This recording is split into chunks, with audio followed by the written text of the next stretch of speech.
మీ అందరికీ నా హృదయపూర్వకమైన శుభాభివందనాలు తెలియపరుస్తున్నాను.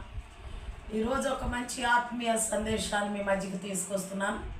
చిన్న ప్రార్థన చేసుకుందాం. పరలోకమందున మా కన్ను తండ్రి, గొప్ప దేవ, మీ ఘనమైన నామమునికి స్తుతులు, స్తోత్రాలు, కృతజ్ఞతా స్తోత్రాలు.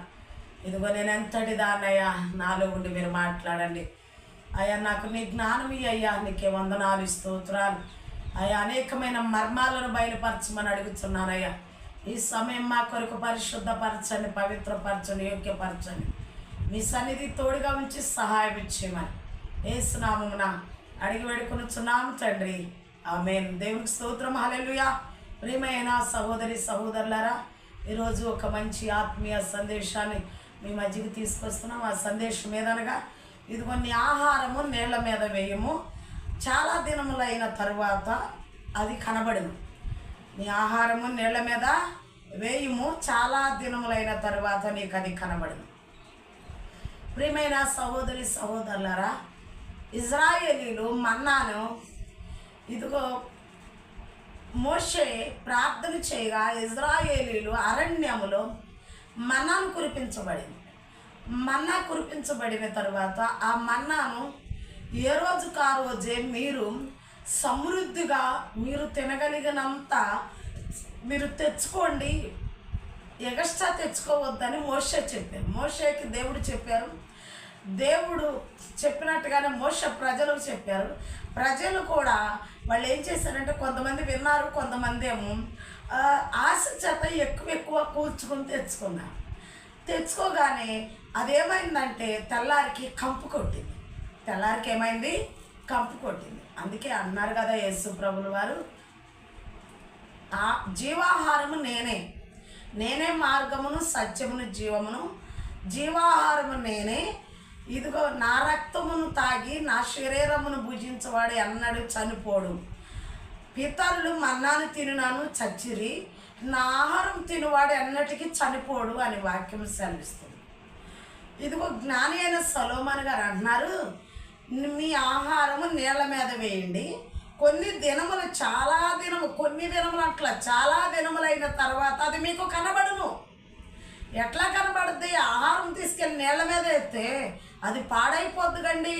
ఇజ్రాయేలీలు ఎక్కువ తెచ్చుకుని దాచుకుంటే అది కంపు కొట్టింది కదండి. ఇప్పుడున్న ఆహారము నీళ్ల మీద వేస్తే ఎక్కడికి వెళ్ళొద్దండి? నీళ్ళు నీళ్ళ అది నాని పాడైపోతుంది కండి.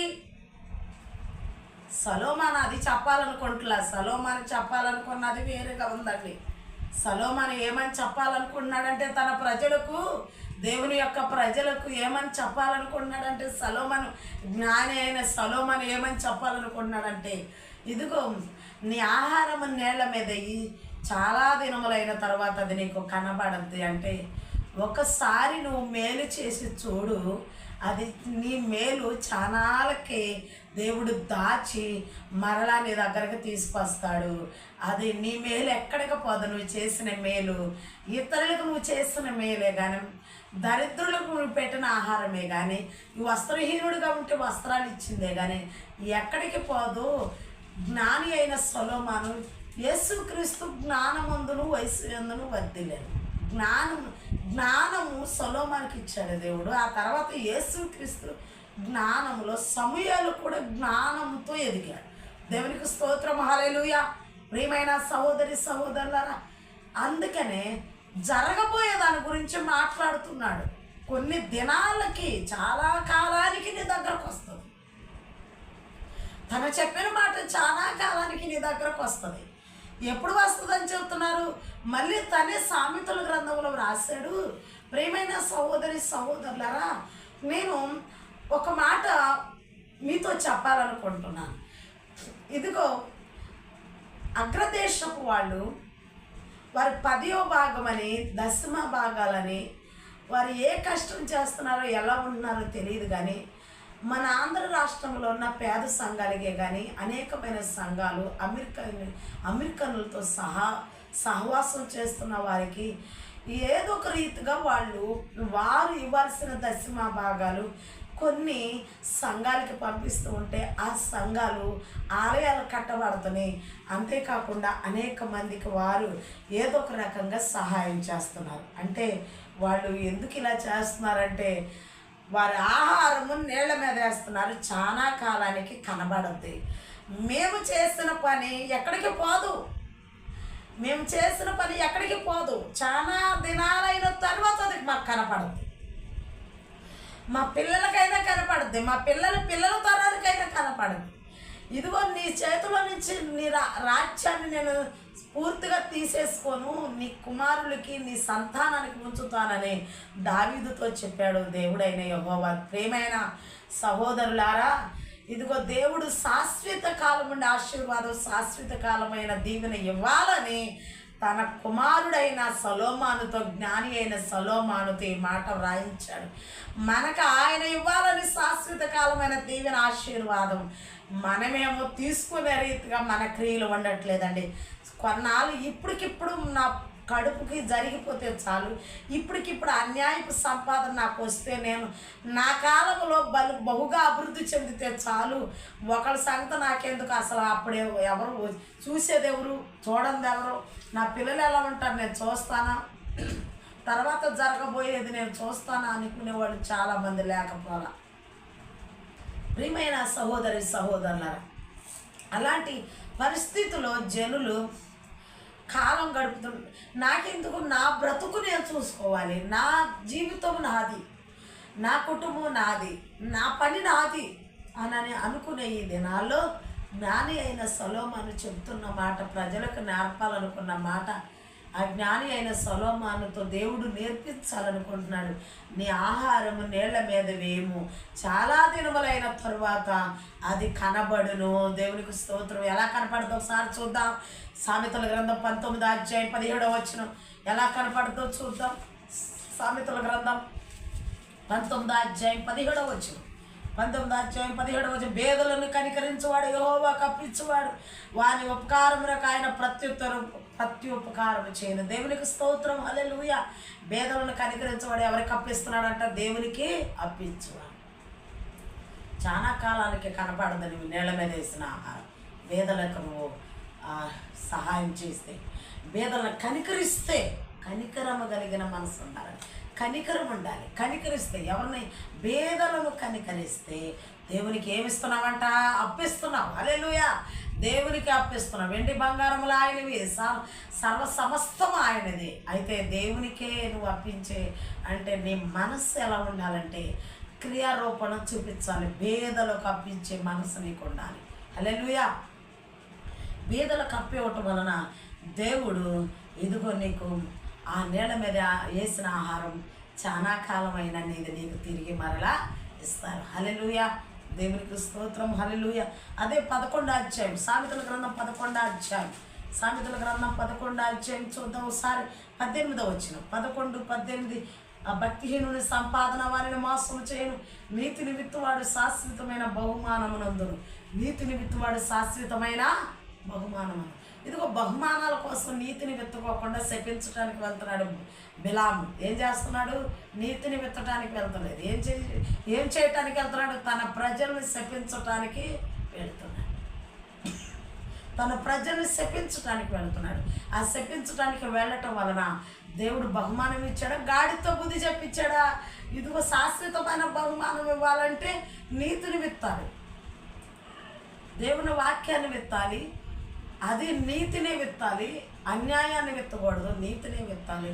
నీతి అంటే ఇదిగో నీకు ఇష్టమైన వాళ్ళని ఒక రకంగాను, నీకు ఇష్టం లేని వాళ్ళని ఒక రకంగాను, లేకపోతే ధనాపేక్ష కోసం ఆశపడి ఇదిగో నీవు బిలాము చేసినట్టుగా చేయటం నీతిని విత్తటం కాదని. ఇదిగో నీ నోటంట ఆశీర్వాదం వచ్చినాలే కానీ శాప వచ్చినాలు దేవుడు ఉంచలేదు ప్రవక్తలకి, యాజకులకి. అలాంటప్పుడు నీతినే విత్తితే నువ్వు మంచి శాశ్వతమైన బహుమానాన్ని పొందుకుంటావు. దేవునికి స్తోత్రం. హల్లెలూయా. నీతిని విత్తాడు ఎవరు? నీతిమంతుడు, యథార్థవంతుడు యోబు నీతిని విత్తాడు. మళ్ళీ కొంతకాలానికి రెండంతల ఆశీర్వాదం వచ్చిందా రాలేదా? కొంతకాలం నీతిని విత్తాడు. ఏ విత్తాడు? నీతిని విత్తాడు, యథార్థతని విత్తాడు. యథార్థవంతుడు నీతిమంతుడును ప్రజలకు బహు ధర్మం చేయవాడు. కొన్నేరు గురించి కూడా అదే చెబుతున్నారు. ఇదిగో ఇటాలి పటాలు మనబడిన శతాధిపతి అనే కొన్నేలు కూడా ఒక భక్తిపరుడు ఉన్నాడు. నీతిమంతుడిని యథార్థవంతుడు, ప్రజలకు బహు ధర్మ కార్యాలు చేయవాడు. ఏం చేయవాడు? ప్రజలకు బహు ధర్మ కార్యాలు చేయవాడు. నీతిని విత్తువారు శాశ్వతమైన బహుమానాన్ని పొందుకుంటారు. బేదల పట్ల కనికరం కలిగి ఉండాలి, నీతిని విత్తాలి. దేవునికి స్తోత్రం, హల్లెలూయా. ప్రియమైన సహోదరి సహోదరులారా, అదే సామెతల గ్రంథం 22:9 22:9 దయాదృష్టి గలవాడు తన ఆహారంలో కొంత దరిద్రునికి ఇచ్చినవాడు అట్టివాడు దీవెనను. దయాదృష్టి గలవాడు తన ఆహారంలో కొంత దరిద్రునికి ఇచ్చునంట, అట్టివాడు దీవెనను అందుతాడంట. హల్లెలూయా. ఏం దృష్టి ఉండాలి? దయా దృష్టి. అసూయ చూడకూడదండి. ఎదట వాళ్ళంటే అసూయకు పడకూడదు, ఈర్ష్య పడకూడదు, కపటముగా ఉండకూడదు. దయాదృష్టి ఉండాలి, దయాదృష్టి. అయ్యో పాపం అనన్న చూడగానే నీ దృష్టిని బట్టే, నీ కన్నును బట్టే నీ మనసు, నీ తల, నీ మెదడు తీసుకుంటుంది. ఎదుటి మనుషుని చూసే విధానము నీ కన్నే ముందు. నీ కన్ను మంచిదైతే నీ దేహం అంతా మంచిదవుతుంది. నీ కన్ను దయాదృష్టితో చూడాలి. దేవునికి స్తోత్రం, హల్లెలూయా. ఆ దయాదృష్టి చూస్తే నువ్వు కొంత ఆహారము ఎవరికి పెడతావు? దరిద్రులకు పెడతావంట. హల్లెలూయా. దయాదృష్టి లేకపోతే దరిద్రునికి నీకు పెట్టాలన్న మనసు రాదు. ఆ దయాదృష్టి ఉన్నవాడు దరిద్రుడు కొంత ఆహారం పెడతాడు, వాడు దీవెనను అందుకుంటాడు. కొంతకాలానికి నీళ్ళ మీద వేసిన ఆహారం ఇప్పుడు రాదండి. నువ్వు ఇప్పుడు దయాదృష్టి కలిగిన ఈరోజే దయాదృష్టి నెల అయింది, 2 నెలలు అయింది. ఇదిగో పేద విధవరాళ్ళని జ్ఞాపకం చేసుకున్నాను, దరిద్రుడికి ఆహారం పెట్టాను, ఇదిగో వాళ్ళని జ్ఞాపకం చేసుకున్నాను, వీళ్ళని జ్ఞాపకం చేసుకున్నాను. నిన్ను నువ్వు పొగుడుకుంటూ వెళ్తాం. చేసేది కొంచెము, పొగడుతలు ఎక్కువ చేసుకున్నావు అనుకో, అది వచ్చేసరికి కొంతకాలం పడుతుంది అన్నారు, కొన్ని దినాల తర్వాత తిరిగి వస్తుంది అన్నారు. ఇదిగో పొగుడుకుంటానికి చేస్తున్నావా, దేవుని యొక్క శాశ్వతమైన బహుమానం కోసం చేస్తున్నావు? నేను ప్రశ్న వేసుకోవాలి. దేవునికి స్తోత్రం, హల్లెలూయా. ఒక మాట చూద్దాం. మత్తయి సువార్త 25:40 చూద్దాం. మత్తయి సువార్త 25:40 25:40.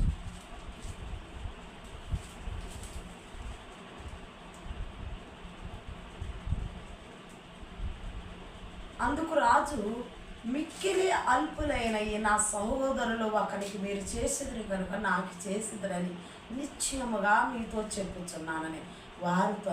అప్పుడు ఆయన ఎడమ వైపున ఉన్న వారితో చూచి, శపింపబడిన వారులారా, నన్ను విడిచి అపవాదికిని వాని దూతలకుని సిద్ధపరచబడిన నిత్యాగ్నిలో పోవుడి.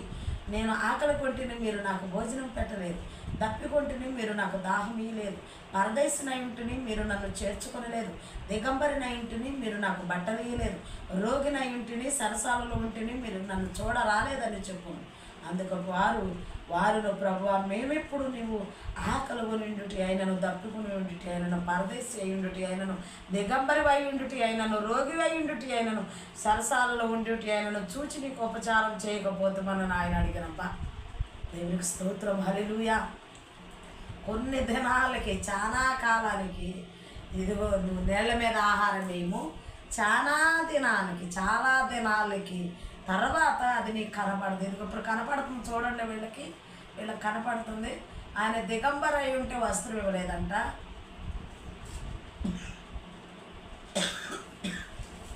ఆయన ఆకలి కొని ఉంటే ఆహారం ఇవ్వలేదంట, ఆయన సరసాలలో ఉంటే పలకరించలేక వెళ్ళలేదంట,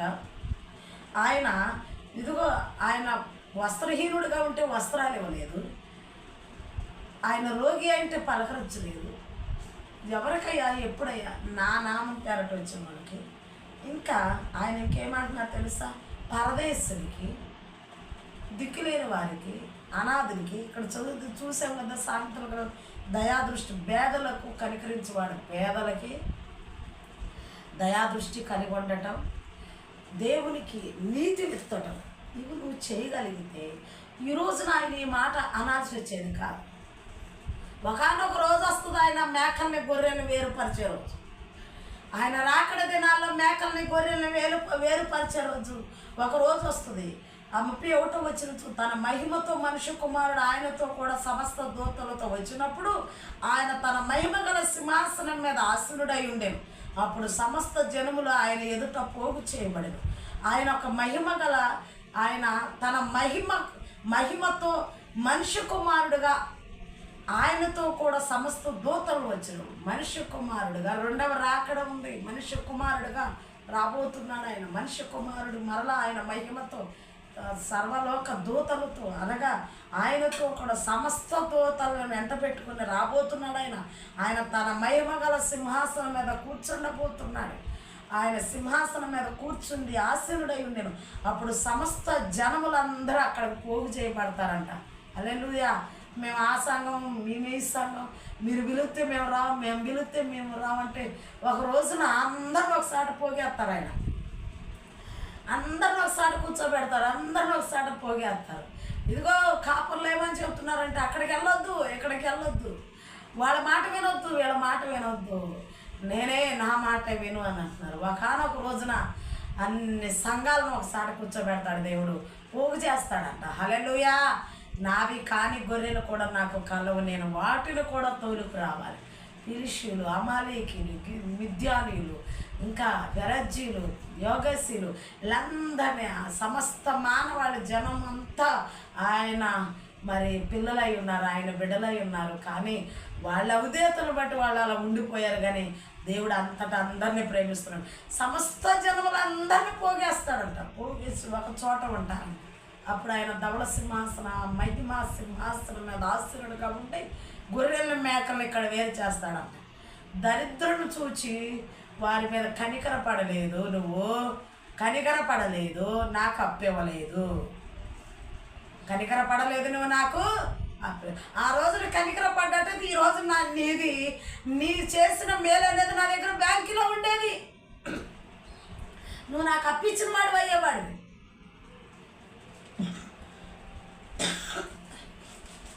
నా దగ్గర ఉండేది, నువ్వు ఆ రోజున ఏం చేయలేవు. పేదల మీద కనికర పడలా, నాకు అప్పివ్వలా. రెండోది భక్తిహీనుని సంపాదన వాణిని మోసం చేస్తుంది. మరి నీతిని విత్తలేదు, నువ్వు ఏ విత్తావు, చెడునే విత్తావు. ఎంత మట్టికి నీ ఆశ, నీ కోరిక, నీ ఆశ, నీ కోరిక, నీ స్వలాభమే విత్తావు, నీ స్వలాభమే, నీ నీతిని విత్తాలి. హల్లెలూయా. నీది తప్పేమన్నా ఉంటే అక్కడ నీతి కనపడితే నీకు నీతిగా నడవటం నువ్వు ప్రారంభిస్తే, నీ తప్పు అయితే నీది నువ్వు దిద్దుకొని నీతిని వెత్తాలి. కానీ నిన్ను నువ్వు కవర్ చేసుకుంటూ నీతిని వెతుకొని ఉండొద్దు. అప్పుడు శాశ్వతమైన బహుమానం. ఇదిగో ఇదే శాశ్వతమైన శాశ్వత కాలం ఆయనతో ఉండేది. హల్లెలూయా. ఆ తర్వాత దయాదృష్టి గలవాడు తన ఆహారంలో కొంత ఇదిగో దరిద్రునికి పెడితే ఇదిగో దేవునికి పెట్టినట్టే. ఇప్పుడు చెప్తున్నారు కదా, నేను ఆకలి కొని ఉంటున్నాను, నాకు ఆహారం పెట్టారా, వస్త్రహీనున్నాయంటూ నాకు వస్త్రం ఇచ్చారా, ఇదిగో నేను మా దాహం కొని ఉంటే దాహం ఇచ్చారా అని అడుగుతున్నారు. ఇదిగో నాకు చేసిన గొర్రెలను మేకలను వేరుపరిచి ఇదిగో నేను ఆకలి కొంటే నా తండ్రి చేత ఆశీర్వదించబడిన వారులారా. హల్లెలూయా. అంటే ఎక్కడ నువ్వు భూమి మీద ఉండగా నువ్వు చేసే పనులను బట్టే దేవుడు దినదినము నిన్ను ఆశీర్వదించుకుంటూ పుట్టినది మొదలుకొని నా తండ్రి అప్పుడు రాజు తన కుడివైపున ఉన్న వారిని చూసి నా తండ్రి చేత ఆశీర్వదించబడిన వారులారా. హల్లెలూయా. వీళ్ళు బాగా బ్యాంకులు అక్కడ దాచేసుకున్నారు, దేవుని చేత ఆశీర్వదించబడిన వారు అయిపోయారు. హల్లెలూయా. అబ్బా దేవునికి స్తోత్రం. హల్లెలూయా. దేవుని చేత ఆశీర్వదించబడిన నా తండ్రి చేత ఆశీర్వదించబడిన వారులారా, రండి లోకం పుట్టినది మొదలుకొని మీ కొరకు సిద్ధపరచబడిన రాజ్యమును. లోకం పుట్టినది మొదలుకొని దేవుడు వీళ్ళ క్రియలన్నీ చూస్తూ రాసుకుంటూ వీళ్ళకి చక్కగా అనగా దేవుని సముఖంలో జీవగ్రంథంలో వీళ్ళ పేర్లు లెక్కిస్తూ ఇదిగో లోకం పుట్టినది మొదలుకొని వీళ్ళ మంచి పనులు వీళ్ళు చేస్తూ దయాదృష్టి కలిగి ఉండటం, దరిద్రునికి ఆహారం పెట్టడం, ఇదిగో నీతిని వెత్తటం, ఇవన్నీ చూసి దేవుడు వీళ్ళని జీవగ్రంథంలో లెక్కించి ఉంచారు. అందుకే లోకం పుట్టిన మొదలుకొని ఇదిగో మీరు నా రాజ్యమును స్వతంత్రించుకోండి. భూలోకంలో ఉన్నారే కానీ దేవుని రాజ్యాన్ని సంపాదించుకున్నారని ఆ రాజు పరిపాలన కింద ఈ రాజు పరిపాలన కింద ఉంటూనే ఉన్నారు. కానీ ఏ రాజ్యం కింద ఉంటున్నాం అనుకుంటున్నారు వీళ్ళు. నా తండ్రి రాజ్యంలో నేను ఉండాలి, ఇది శాశ్వతమైన రాజ్యం కాదు, నా తండ్రి రాజ్యం, నా తండ్రి రాజ్యం, నా తండ్రి రాజ్యం అనుకుంటూ వీళ్ళ జీవితాన్ని ముందుకు సాగించు. హల్లెలూయా. హల్లెలూయా. ఇదిగో నాకు భోజనం పెట్టా, నాకు దాహం ఇచ్చా, నాకు వస్త్రం ఇచ్చా, నేను సరసాలు ఉంటే పలకరించాను, రోగినై ఉంటే పలకరించాను. ఇదిగో నడవలేకపోతే నన్ను నడిపించారు. బాబా ఎంత చక్కగా గడుపుతో మాట్లాడుతూ సంభాషణ చేస్తున్నాను. హల్లెలూయా. కుడివైపున కూర్చోబెట్టుకున్నాను. 2 కొరింథీ పత్రిక 9వ అధ్యాయం 6వ వచనం. కొన్ని దినాల తర్వాత కనపడింది. ఇదిగో నువ్వు నీళ్ల మీద వేసిన ఆహారం చాలా దినములైన తరువాత అది కనబడినది. కనబడిందండి వీళ్ళకి. కొత్త నిబంధన వచ్చిన జ్ఞాని అయిన సొలొమోను రాసిన మాట.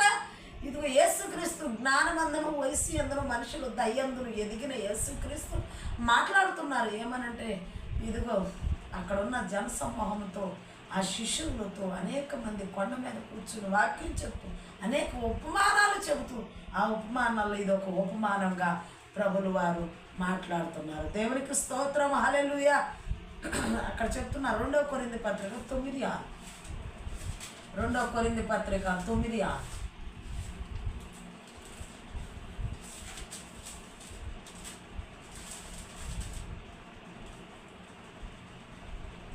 కొంచెం విత్తువాడు కొంచెముగా పంట కోయను, సమృద్ధిగా విత్తువాడు సమృద్ధిగా పంట కోయను అని ఈ విషయమై చెప్పవచ్చును.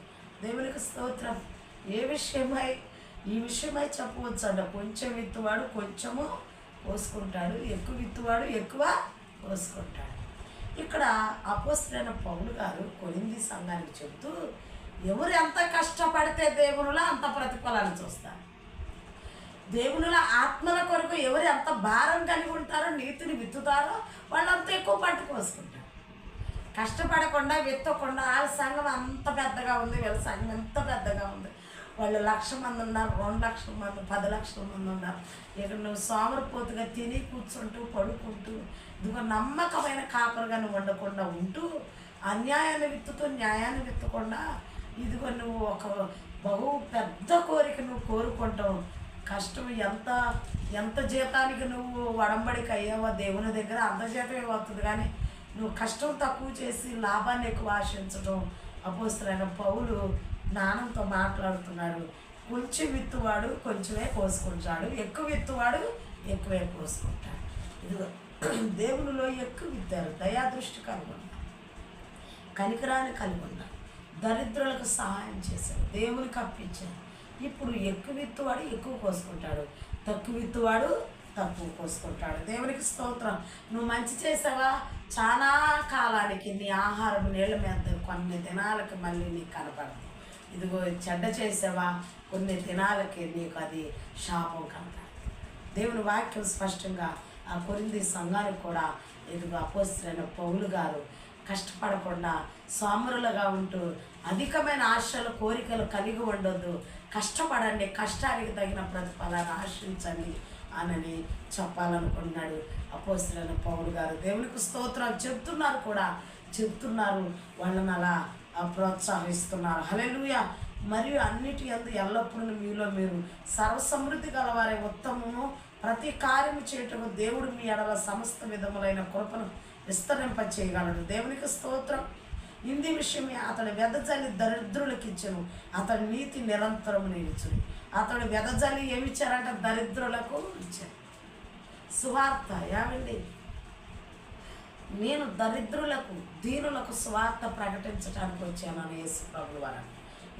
ఇంది విషయమే అతడు వెదజల్లి అనగా ఇదిగో 5 రొట్టెలు 2 చిన్న చేపలు ఆహారము లేక 3 దినాల నుంచి వాక్యం వింటున్న వారికి అదిగో 5,000 మందికి లెక్కింపగా 5,000 మంది ఇదిగో స్త్రీ పురుషులు పిల్లలు లెక్క తీసేసి అయినను వాళ్ళందరికీ సమృద్ధిగా ఆహారం పెట్టగా వెదజల్లగా అతడు వెదజల్లి దరిద్రునికి ఇచ్చాను, అతని నీతి నిరంతరము నిలుచును. దేవునికి స్తోత్రం. అతడు వెదజల్లి దరిద్రునికి ఇచ్చాను. ఇదిగో మెల్కీసెదెకు 10వ వంతు. ఇదిగో అబ్రహాము గారు అదిగో అతను నీతిమంతుడుగా అబ్రహాము కనపడుతున్నాడు. ఇదిగో నీతిమంతుడుగా యోబు కనపడుతున్నాడు. నీతిమంతుడుగా ఇదిగో ఇటాలి పటాలమనబడిన శతాధిపతి అయిన కొర్నేలి అనే నీతిమంతుడు యథార్థవంతుడును ప్రజలకు బహు ధర్మం చేయవాడుగా కనపడుతున్నాడు. యేసు ప్రభువు వారు తన కోసం తాను ఏం కూర్చుకోలేదండి, నీతిని వెదజల్లేసేసారు అంతే. హల్లెలూయా. అతడు వెదజల్లి దరిద్రులకు ఇచ్చాడు. అందరు ఆకలి కొనిన వారికి ఆహారం పెట్టారు ఆయన. ఇదిగో వస్త్రహీనులకు వస్త్రం ఇచ్చారు, కుష్టి వ్యాధులు స్వస్థపరిచారు. ఆయన ఏది దాచుకోలేదండి. అతడు వెదజల్లి దరిద్రులు, అతని నీతి నిరంతరం నిలుచును. హల్లెలూయా అని విత్తువానికి విత్తనము, తినుటకు ఆహారం దయచేయి. దేవుడు మీకు విత్తనము దయచేసి విస్తరింపజేసి మీరు ప్రతి విషయంలో పౌర్ణ దౌర్యం భాగ్యము గలవారు అవునట్లు మీ నీతి ఫలములు వృద్ధి పొందించును. దేవునికి స్తోత్రం.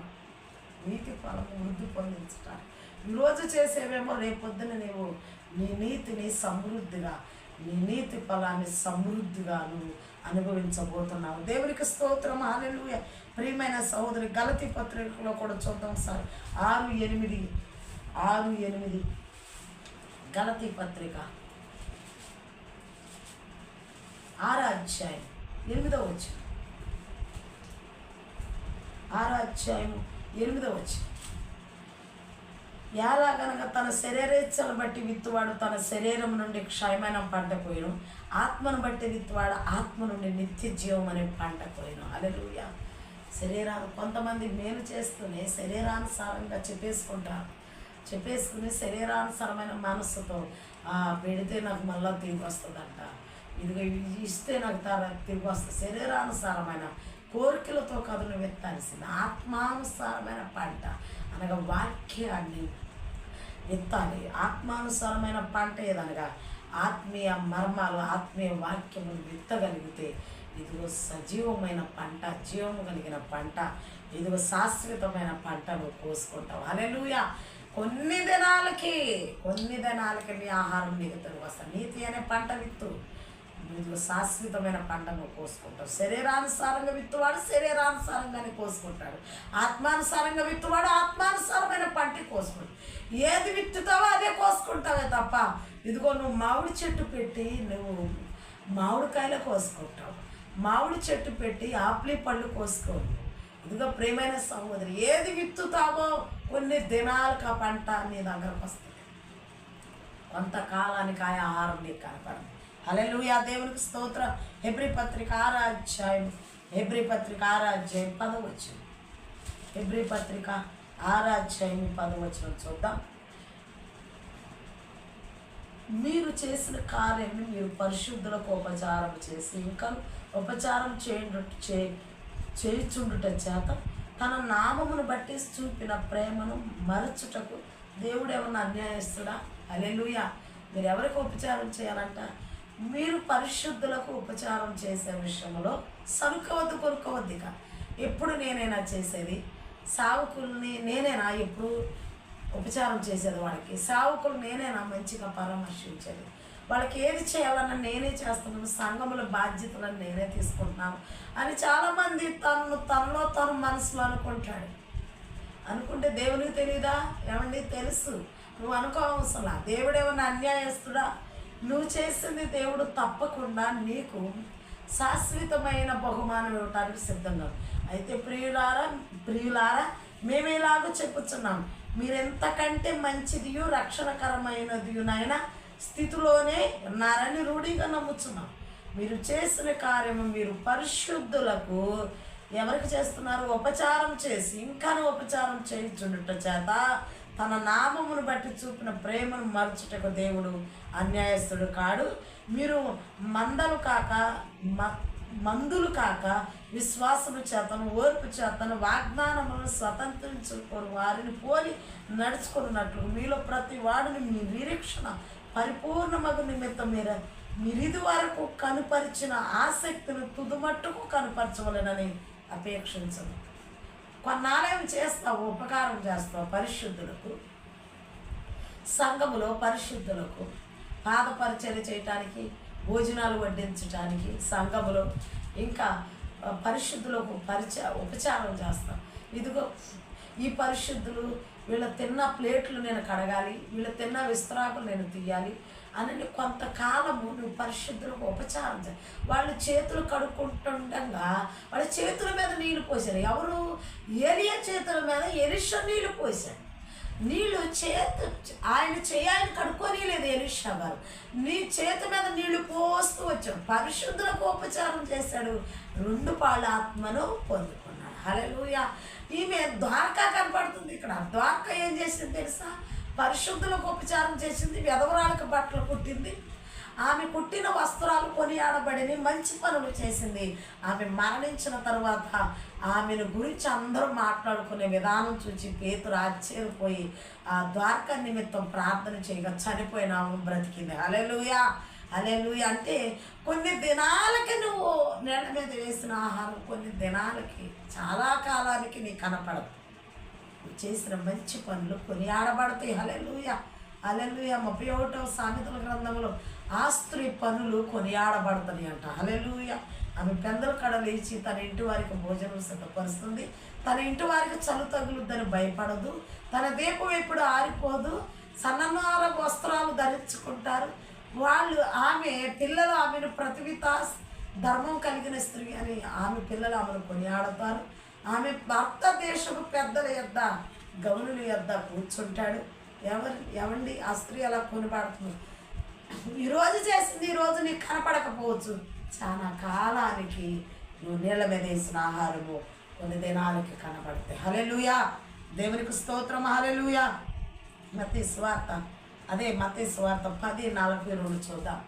మత్తయి సువార్త 10:42. 10:42. మరియు శిష్యుడని ఎవడు ఆ చిన్నవారిలో ఒకరికి గిన్నెడు చన్నీళ్ళు మాత్రం తాగినిచ్చిన వాడు తన ఫలము పోగొట్టుకొనడని నిశ్చయముగా మీతో చెప్పచ్చు. శిష్యుడని ఆ చిన్నవాణిని ఎవడు ఆ చిన్నవాణిలో ఒకరికి గిన్నెడు, నీకంటే చిన్నవాడే కానీ దేవుని బలం, దేవుని వాక్యం బోధిస్తున్నాడు, దేవుని వాక్యం చాలామంది పెద్ద పెద్ద వయసు వాళ్ళు ఉంటారు, ముసలోళ్ళు ఉంటారు, కానీ చిన్న చిన్న యవనస్తులను దేవుడు వాడుకుంటున్నారు. ఈ రోజున దేవుడు చిన్న చిన్న యవనస్తులను వాడుకుంటున్నాడు, దేవుని ఆత్మ చేత వాడుకుంటున్నాడు. అయితే నాకంటే చిన్నవాడు కదా, నాకంటే చిన్నది కదా అని నువ్వు అనుకోకుండా, నాకంటే వెనకాల కదా, నేనే ముందు కదా నువ్వు అనుకోకుండా, వాళ్ళకు కూడా చన్నీళ్ళు ఇస్తే దేవునికి ఇచ్చినట్టే. హల్లెలూయా. వాళ్ళను కూడా చారదీస్తే, వాళ్ళను కూడా అర్థం చేసుకుంటే, వాళ్ళను కూడా నువ్వు చేర్చుకోగలిగితే, వాళ్ళను కూడా నువ్వు ప్రేమించగలిగితే, వాళ్ళను కూడా నువ్వు దయాదృష్టి చూపించగలిగితే దేవునికి ఇచ్చు. హల్లెలూయా, దేవునికి స్తోత్రం. నీవు నీళ్ళ మీద వేసిన ఆహారము కొన్ని దినాల తర్వాత నీకు కనబడ. మంచి చేసి ఉంటే ఇదిగో కుడి వైపున ఉంటావు, తండ్రి చేత ఆశీర్వదించబడి, లోకము పుట్టినద మొదలుకొని తండ్రి చేత ఆశీర్వదించబడిన వారులారా నా యొద్దకు రండి అని దేవుడు తన మహిమ సింహాసనం మీద కూర్చున్నప్పుడు, ఇదిగో ఆయన మనుష్య కుమారుడిగా భూమి మీదకి వచ్చి మేకలు గొర్రెలు వేరు చేసినప్పుడు నీ జీవితం అక్కడ బట్టబయలైపోతుంది. నువ్వు చేసిన పనులు అక్కడ కనబడిపోతుంది. నువ్వు చేసేసానని గొప్పగా నువ్వు చెప్పుకుంటున్నావు. దేవుని దగ్గర ఉంటాయండి, ప్రతి ఒక్కరు చేసి దేవుని దగ్గర ఉంటాయి. హల్లెలూయా. ప్రియమైన సహోదరి సహోదరులారా, నీవు చేసిన ప్రతి పని పేదల మీద కనికరం కలిగి ఉండాలి. రెండోది ఇదిగో నీవు నీతిని విత్తాలి. మూడోది దరిద్రునికి కొంత ఆహారము పెట్టగలిగి ఉంటాయి. అప్పుడు మేకలను గొర్రెలు వేరు చేసినప్పుడు శాశ్వతమైన బహుమానం నీకు ఇచ్చి, శాశ్వతమైన ఆయన రాజ్యంలో నిన్ను ఆనందింపజేసి సంతోషపరిచి నిన్ను గొప్ప స్థానంలో ఉంచాలని ఆయన ఆశ అండి. దేవునికి స్తోత్రం. ఇది తను చెప్పాలనుకుంటున్నారండి సొలొమోను. నీ ఆహారం నీళ్ళ మీద కొన్ని దినాల తర్వాత కనపడుతుందంటే ఏంటి ఎలా కనపడుద్ది? నీళ్ళల్లో అయితే పాడైపోద్ది కదా ఆహారము, నీళ్ళల్లో అయితే అదేమైనా పనికొస్తుందా? మళ్ళీ ఆ సాయంత్రానికి కాదు, ఇది వరకు పెద్దోళ్ళండి, ఇది వరకు ఎప్పుడోనండి మరి పేద కుటుంబాల్లో రాత్రి వండుకున్న అన్నం కొంచెం నీళ్ళు వస్తుంది, ఉప్పేసుకుని దాచుకుని పొద్దున్నే ఆ సద్దాన్నం తిని పొలాల మీద వెళ్ళిపోయేవాళ్ళండి, వ్యవసాయ పనులు చేసుకునేవాళ్ళండి. ఇంకా ఏదైనా రకరకాలైన వృత్తి కలిగిన వారు కొంతవరకు అనాగరికత టైంలో అలా చేశారు. ఇప్పుడైతే ఎవరు చేయట్లేదు అలాంటి పనులు.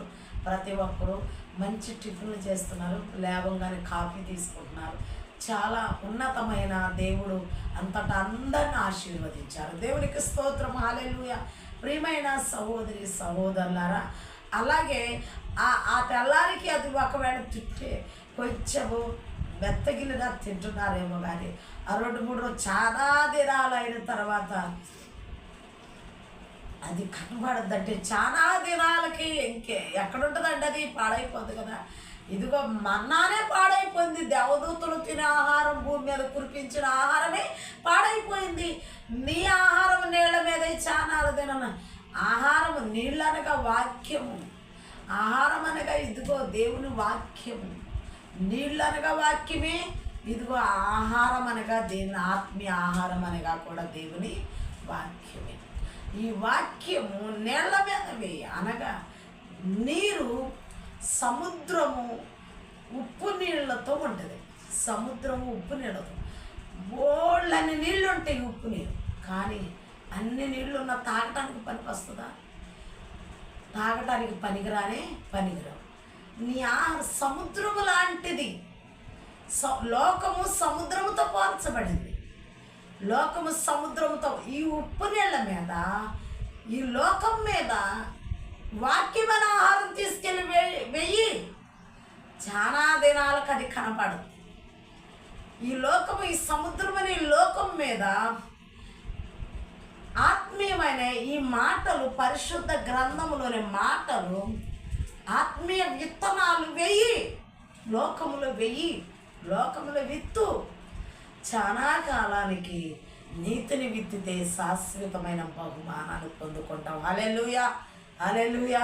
ప్రియమైన సహోదరి అది అలా చెప్పాలని జ్ఞాని అయిన సొలొమోను అన్ని సామెతలు అనగా సామెతలు, చాలా పెద్దోళ్ళు సామెతలు వేస్తూ ఉండేవారు. జ్ఞాని అయిన సొలొమోను 1000 సామెతలు రాశాడు.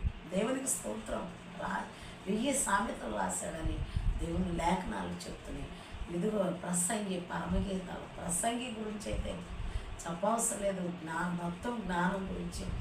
అధికమైన కుమారులు కలిగి ఉండి అతని జీవితంలో ఆనందం లేకపోతే అతని పిల్లలను కనట వ్యర్థం, అలా మంచి మంచి సూక్తులు ఆ జ్ఞాని అయిన సొలొమోను గారు చక్కగా రాశారు. దేవునికి స్తోత్రం. తన జ్ఞానం చేత మరి చాలామంది మోషే గారు ఉన్నారు, మరి యెహోషువ గారు ఉన్నారు, మరి ఏలియా గారు ఉన్నారు, ఎలీషా గారు ఉన్నారు. వీళ్ళందరూ జ్ఞానవంతులని రాయలేదు బైబిల్.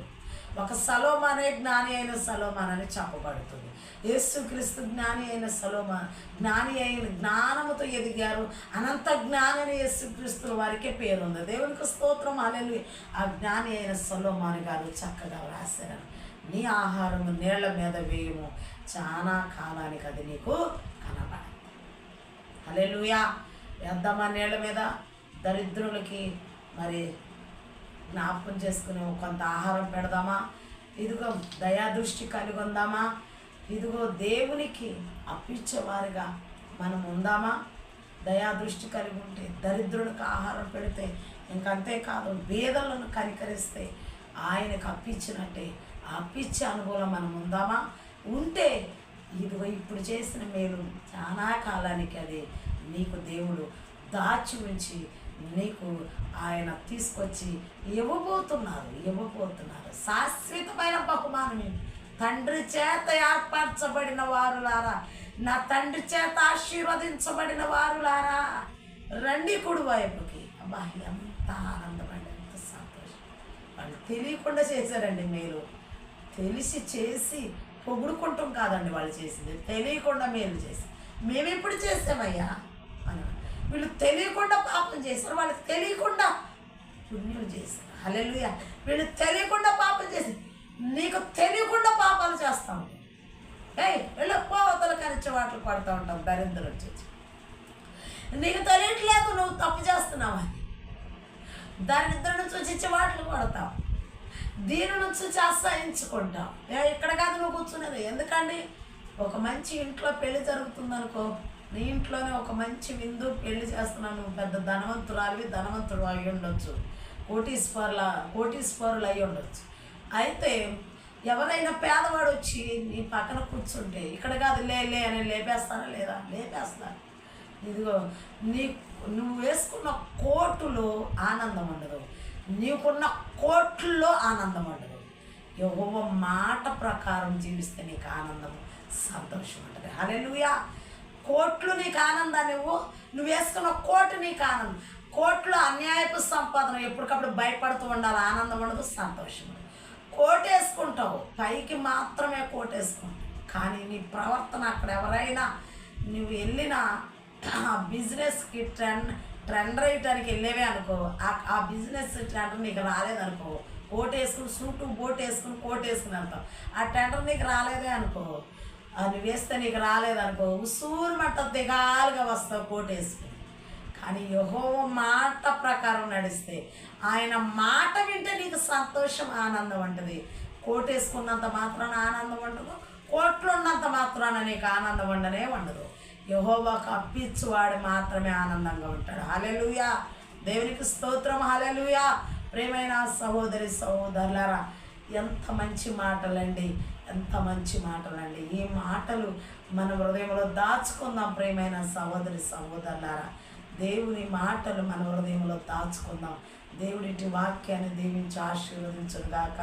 ప్రార్థన చేసుకుందాం. పరలోకమందున మా కన్న తండ్రి, గొప్ప దేవా, మీకే వందనాలు, స్తుతులు, స్తోత్రాలు. ఇదిగో నాయన, ఈరోజు ఒక మంచి ఆత్మీయ సందేశాన్ని బిడ్డల మందికి తీసుకొచ్చారయ్యా మీరు. అయ్యా నీ జ్ఞానముతో నాయన, అయ్యా నీ బిడ్డలు ప్రభు అర్థం చేసుకునే కృపను దాయిచ్చి, నేను ఎంతటి దాన్ని ఏ పాటిదాన్ని నాలో ఉండి మీరు మాట్లాడారు. బిడ్డలు కూడా అర్థం చేసుకుని వారిలోకి వాక్యం వెళ్ళి కార్యరూపం దాల్చే కృపను దాయిచ్చి, దేవానికి వందనాలు, స్తుతులు, స్తోత్రాలు. పరిశుద్ధుడు నీకు వందనాలు, పరిశుద్ధుడు నీకు వందనాలు. కోటాని కోట్ల స్తుతులు, స్తోత్రాలు, కృతజ్ఞతలు చెల్లిస్తూ మీరు ఆశీర్వదించండి, దీవించమని యేసునామమున అడిగి వేడుకొనుచున్నాము తండ్రి, ఆమేన్. దేవునికి స్తోత్రం. హల్లెలూయా. ప్రియమైన సహోదరి సహోదరులారా, మీ అందరికీ నా హృదయపూర్వకమైన వందనాలు. మా ఛానల్ మీరందరూ తప్పకుండా చూడండి, మరి సబ్స్క్రైబ్ చేసుకోండి. ఇదిగో మీకు అనేకమైన ఇంకా లోతైన అనుభవాలు, మంచి ఆత్మీయ సందేశాలు మీ మధ్యకి తీసుకురావాలని మేము ఎంతగానో నిరంతరము ఉపవాసాలుండి కన్నీరు కార్చి ప్రార్థన చేస్తూ ప్రభు యొక్క మర్మాలను, మరి దేవుని యొక్క సందేశాలను, లోతైన అనుభవాలను, జరగబోయే యెషయా యొక్క ప్రవచన గ్రంథాల గురించి మేము మీ మధ్యకి తీసుకొచ్చి మీకు బోధించాలని మేము అనుకుంటున్నాం. దీని మా వాక్య సందేశాలను ప్రతి ఒక్కరూ వినాలని, సబ్స్క్రైబ్ చేసుకోవాలని మా ఛానల్ మీ అందరికీ మేము తెలియపరుస్తున్నాం. దేవునికి స్తోత్రం. అందరికీ వందనాలండి.